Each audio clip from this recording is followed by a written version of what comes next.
नमस्कार दोस्तों, स्वागत है आपका हमारे YouTube चैनल सफल वर्ल्ड में। दोस्तों, क्या पति और पत्नी को एक साथ बैठकर भोजन करना चाहिए? क्या मनुष्य को दूसरों का जूठा भोजन ग्रहण करना चाहिए? इस विषय में भगवान श्री कृष्ण ने बहुत महत्वपूर्ण बातें कही हैं, जो प्रत्येक मनुष्य को जान लेनी चाहिए, ताकि उसे कभी अकाल मृत्यु तथा दरिद्रता का सामना न करना पड़े। दोस्तों, इस संसार में प्रत्येक प्राणी को अन्न की आवश्यकता होती है। अन्न से ही उसे ऊर्जा प्राप्त होती है। हर पशु के लिए अलग अलग प्रकार के अन्न की आवश्यकता होती है। पशु भी अन्न ग्रहण करते समय ईश्वर का पालन करते हैं। इसी प्रकार से मनुष्यों के लिए भी भोजन के कई महत्वपूर्ण नियम बनाए गए हैं। यदि इन नियमों का पालन किया जाए तो मनुष्यों को ईश्वर की कृपा प्राप्त होती है। हमारे शास्त्रों में भोजन करने की दिशा, भोजन के प्रकार और भोजन करने का सही समय, इन विषयों में महत्वपूर्ण नियम बताए गए हैं। दोस्तों, भगवान श्री कृष्ण ने भगवत गीता में भोजन करने संबंधी बहुत ही महत्वपूर्ण उपदेश दिया है। यह उपदेश मनुष्य की उन्नति करने वाला, दीर्घ आयु दिलाने वाला तथा सभी प्रकार के रोगों से मुक्त करने वाला है। जिस शरीर को भगवान ने प्रदान किया है, उन्होंने ही संसार को शुद्ध और स्वस्थ रखने के उपाय भी बताते हैं। जो मनुष्य भगवान श्री कृष्ण के द्वारा बताए गए इन नियमों का पालन करता है, उसका शरीर सदैव शुद्ध और स्वच्छ रहता है, विकारों से दूर रहता है तथा संतति प्राप्त करने वाला बनता है।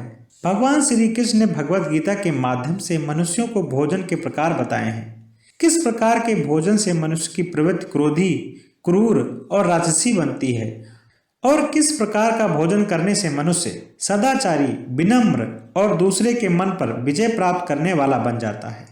मनुष्य जिस प्रकार का भोजन करता है, उसे उसी प्रकार का शरीर और विचार भी प्राप्त होते हैं। इसलिए धन की देवी माँ लक्ष्मी की प्राप्ति के लिए भी मनुष्य को उचित भोजन सामग्री का ही चुनाव करना चाहिए। मनुष्य चाहे गरीब हो या धनवान हो, फिर वह चाहे राजमहल में रहता हो या वन में, उसे अपने शरीर की तृप्ति के लिए भोजन अवश्य ही करना चाहिए। परंतु इंद्रियों की लालसा में इतना भी उन्मुक्त नहीं हो जाना चाहिए कि वह तामसिक एवं राजसिक आहार का सेवन करके क्रूर तथा निष्ठुर बन जाए। तामसिक भोजन करने वाला मनुष्य अपनी मान मर्यादा, संस्कार एवं अपने सील को भी नष्ट कर लेता है और दुष्कर्म का मार्ग पकड़ लेता है। राजसिक भोजन करने वाला व्यक्ति क्रोधी, आलसी तथा हिंसक बन जाता है। किंतु जो मनुष्य ईश्वर का नाम लेकर सात्विक भोजन का आहार लेता है, उसका मन पवित्र और सुंदर हो जाता है। ऐसे शरीर में भगवान सदैव ही निवास करते हैं। दोस्तों, वास्तुशास्त्र में बताया गया है कि मनुष्य को किस दिशा में बैठकर भोजन करना चाहिए और भोजन करते समय उसका मुख कौन सी दिशा में होना चाहिए। भोजन शुरू करने से पहले मनुष्य को कौन सा मंत्र बोलना चाहिए और भोजन हो जाने के बाद उसे क्या करना चाहिए। ऐसी बहुत ही महत्वपूर्ण बातें बताई गई हैं। आज के इस वीडियो में हम आपको इन्हीं विषयों पर जानकारी देने वाले हैं। अगर भोजन करते समय परिवार के सभी लोग सही दिशा का ध्यान रखते हैं तो घर से क्लेश, दुख, दर्द, दरिद्रता भी नष्ट हो जाती है और माँ लक्ष्मी की कृपा से घर में सुख समृद्धि आती है। इसके साथ ही घर के सभी सदस्यों का स्वास्थ्य ठीक रहता है। इसलिए हमें वास्तुशास्त्र में बताई गई इन महत्वपूर्ण बातों पर ध्यान अवश्य देना चाहिए। दोस्तों, विष्णु पुराण के अनुसार भोजन शुरू करने से पहले थोड़ा सा अन्न भूमि पर रख देना चाहिए, ताकि देवता, पशु पक्षी, सर्प, दैत्य तथा प्रेत, पिशाच जो अपने कर्म बंधन से बंधे हुए हैं, उन सभी को अन्न की प्राप्ति हो। यदि भोजन करते समय कोई अतिथि भी आ जाए तो उसका स्वागत करें और उसे आसन देकर प्रणाम करें और उसका सत्कार करें।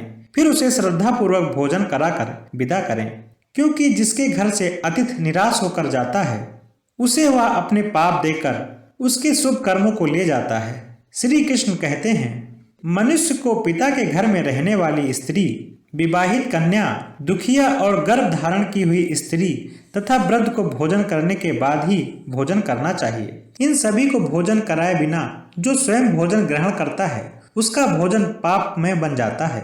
ऐसा व्यक्ति नरक में ही जाता है। जो व्यक्ति स्नान किए बिना ही भोजन करता है, उसका भोजन मल भक्षण के समान हो जाता है। जो बालक एवं वृद्ध के हिस्से का भोजन करता है, उसका भोजन विष्ठा के समान हो जाता है और जो बिना दान किए भोजन ग्रहण करता है, उसका भोजन विष के समान बन जाता है।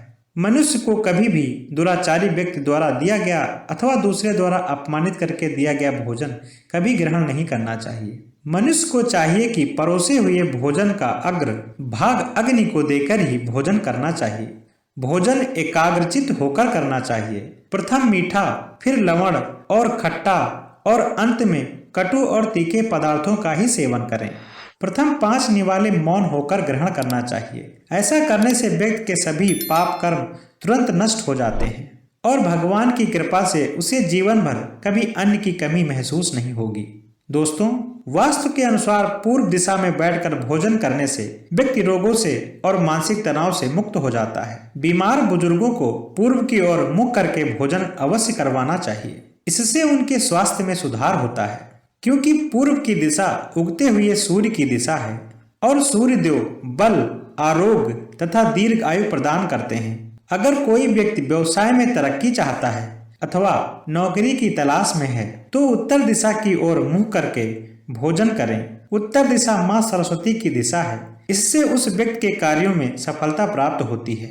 ध्यान रहे, दक्षिण दिशा की ओर मुंह करके भोजन ना करें, यह दिशा यम की है। वास्तु शास्त्र के अनुसार टूटे फूटे बर्तनों में भोजन कभी नहीं करना चाहिए। यह दुर्भाग्य को निमंत्रण देता है और भोजन हमेशा स्वच्छ थाली में ही करना चाहिए। गंदी थाली में भोजन करने से जीवन में दुर्भाग्य आता है। एकादशी के दिन तामसिक भोजन न करें। शास्त्रों के अनुसार जो मनुष्य एकादशी के दिन तामसिक अन्न अर्थात मांस का सेवन करता है, माँ लक्ष्मी उसे छोड़कर चली जाती हैं।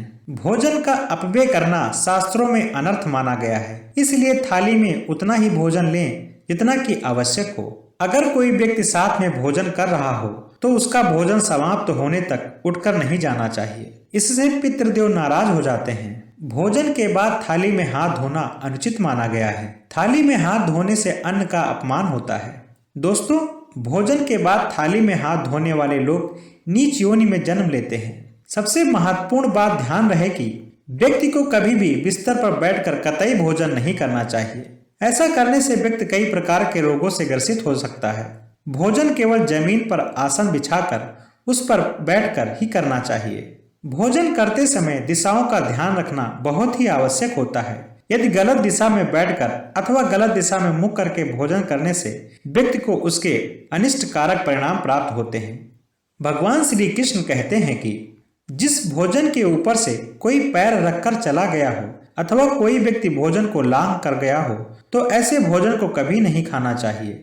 ऐसा भोजन अशुद्ध हो जाता है। ऐसे भोजन को पशुओं को खिला देना चाहिए। दूसरे के द्वारा लांघा गया भोजन खाने से मनुष्य की आयु कम हो जाती है और उसके शरीर में भिन्न भिन्न प्रकार के रोग उत्पन्न होते हैं। गरुड़ पुराण के अनुसार यदि भोजन में बाल निकल आता है तो ऐसा भोजन त्याज्य हो जाता है। यदि अन्न में बाल निकलता है तो उसे ईश्वर को कभी प्रसाद के रूप में नहीं चढ़ाना चाहिए और न ही स्वयं खाना चाहिए। ऐसा भोजन प्रेतों को प्राप्त होता है। श्री कृष्ण कहते हैं कि मनुष्य को दूसरों के लिए परोसा हुआ भोजन भी नहीं खाना चाहिए। जो मनुष्य दूसरे का भोजन छीन कर खाता है अथवा किसी को बिना दिए खाता है, उससे देवी अन्नपूर्णा रुष्ट हो जाती है। भोजन को सभी में बांट कर खाना चाहिए। दूसरों के हिस्से का भोजन करने से मनुष्य के पुण्य कर्म नष्ट हो जाते हैं। पवित्र आसन पर बैठकर अपने पैरों को भूमि पर रखकर पूर्व की ओर सूर्य विमुख होकर अन्न को ग्रहण करना चाहिए। पूर्वाभिमुख होकर भोजन करने से यश की प्राप्ति होती है और उत्तर की ओर मुख करके भोजन करने से सत्य की प्राप्ति होती है। दोनों हाथ, दोनों पैर तथा मुख को पानी से धोकर ही भोजन करना चाहिए। भोजन के पात्र को भूमि में रखकर भोजन ग्रहण करना सर्वश्रेष्ठ माना जाता है। शास्त्रों में इस प्रकार के भोजन को उपवास के समान बताया गया है। मनुष्य को क्रोध रहित होकर भोजन करना चाहिए। क्रोध की अवस्था में भोजन करने से भोजन का अपमान होता है और कई व्याधियां उत्पन्न होती हैं। यदि चित्त कई और हो तो भोजन नहीं करना चाहिए और गुस्से से भरे मन से भी भोजन करना अशुभ होता है। और जो जूते पहनकर भोजन करता है, इस प्रकार के भोजन को आसुरी भोजन कहा गया है। ठीक मध्य रात्रि में ठीक मध्याह्न होने पर भोजन करना अशुभ माना गया है। यदि पेट खराब हो तब भी भोजन नहीं करना चाहिए। गीले वस्त्र पहन करके भोजन करना अशुभ होता है। सोते हुए, खड़े होकर, फूटे पात्र में भूमि पर रखकर अथवा हाथ पर रखकर भोजन ग्रहण करने से दरिद्रता आती है। भोजन करते समय वेदों का उच्चारण नहीं करना चाहिए। शास्त्रों के अनुसार स्त्री को पति के बाद भोजन कर लेना चाहिए। यदि पति घर से दूर हो तो पत्नी को पति का ध्यान करके भोजन ग्रहण करना चाहिए। इससे पति की आयु लंबी होती है और स्त्री सदा सुहागन रहती है। पति से पहले भोजन करना शास्त्र में शुभ नहीं माना जाता है। इससे पति की आयु कम हो जाती है। इसके साथ ही विष्णु पुराण में पत्नी और पति को एक साथ बैठकर भोजन नहीं करना चाहिए। ऐसा करने से दोनों में क्लेश और विवाद होता है। अंधकार में अथवा आकाश के नीचे बैठकर भोजन नहीं करना चाहिए। भोजन करते समय सिर पर छत या वृक्ष की छाया अवश्य होनी चाहिए। विष्णु पुराण के अनुसार केवल एक वस्त्र पहनकर भी भोजन करना अनुचित होता है अथवा नग्न अवस्था में भोजन ग्रहण करना अशुभ होता है। इससे जीवन में दुर्भाग्य आता है। सवारी पर बैठकर अर्थात किसी वाहन में भी बैठकर भोजन ग्रहण नहीं करना चाहिए। साथ ही शैया पर बैठकर भोजन करने से व्यक्ति की आयु कम हो जाती है। हंसते हुए अथवा रोते हुए भोजन करना अनिष्टकारक होता है। इससे गले में अन्न फंसकर प्राण जाने का भी खतरा बना रहता है। तो दोस्तों, इस प्रकार से शास्त्रों में भोजन के संबंध में महत्वपूर्ण नियम बताए गए हैं। उम्मीद है कि आपको यह जानकारी अच्छी लगी होगी। वीडियो को लाइक जरूर करें और कमेंट में जय श्री कृष्ण जरूर लिखें। चैनल पर यदि नए हैं तो सब्सक्राइब करना बिल्कुल भी मत भूलें। बहुत बहुत धन्यवाद।